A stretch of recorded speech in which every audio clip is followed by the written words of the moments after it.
ஒரு விஷயத்தை செய்யும்போதோ இல்லை ஒரு இடத்துக்கு நம்ம புதுசாக போகும்போதோ அந்த இடத்துக்கு ஆல்ரெடி போன மாதிரியோ இல்லை அந்த விஷயம் ஆல்ரெடி நடந்த மாதிரியோ நமக்கு சம்டைம்ஸ் ஃபீல் ஆகும். அதுதான் தேஜாவு.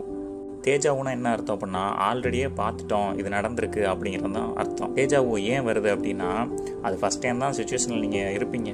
ஆனால் உங்கள் பிரெயினில் அந்த சுச்சுவேஷனை வந்து ஸ்டோர் பண்ணுறதுக்கான டைம் வந்து ஒரு செகண்ட் வந்து டிலே ஆகும் சம்டைம்ஸ்.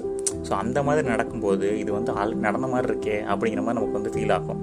ஸோ அது வந்து எந்த இதுவும் ஆல்ரெடி நடந்த மாதிரிலாம் ஒன்றும் கிடையாது. நம்ம பிரெயினில் ஸ்டோர் ஆகிறப்ப சம்டைம்ஸ் ஒரு சின்ன டிலே ஏற்படும். தேஜாவு மெயினாக வர்றதுக்கு ரீசன் என்ன சொல்கிறாங்க அப்படின்னா, கொஞ்சம் ஸ்லீப் வந்து குறைஞ்சாலோ இல்லை ஸ்ட்ரெஸ் வந்து கொஞ்சம் அதிகமாக இருந்தாலும் அந்த தேஜாவு ஃபீலிங் வந்து உங்களுக்கு வந்து கொஞ்சம் அதிகமாக வரும். அதாவது பிரெயின் வந்து கொஞ்சம் டிலேவாக இருக்கும், லைட்டாக கொஞ்சம் ஸ்லோவாக இருக்கிறதுனால இது ஆல்ரெடி நடந்த மாதிரி இருக்கே அப்படிங்கிற மாதிரி உங்களுக்கு ஒரு ஃபீலிங் வரும். அவ்வளோதான். மற்றபடி இது வந்து ஆல்ரெடி நடந்த மாதிரிலாம் உண்மையிலே இருக்கிற போது இல்லை, அது அப்போ தான் நடக்கும். ஆனால் உங்கள் பிரெயின் வந்து கொஞ்சம் ஒரு சின்ன கிளிச் இருக்கிறதுனால அது வந்து நமக்கு ஆல்ரெடி நடந்த மாதிரி ஒரு சின்ன ஃபீல் இருக்குது. அவ்வளோதான்.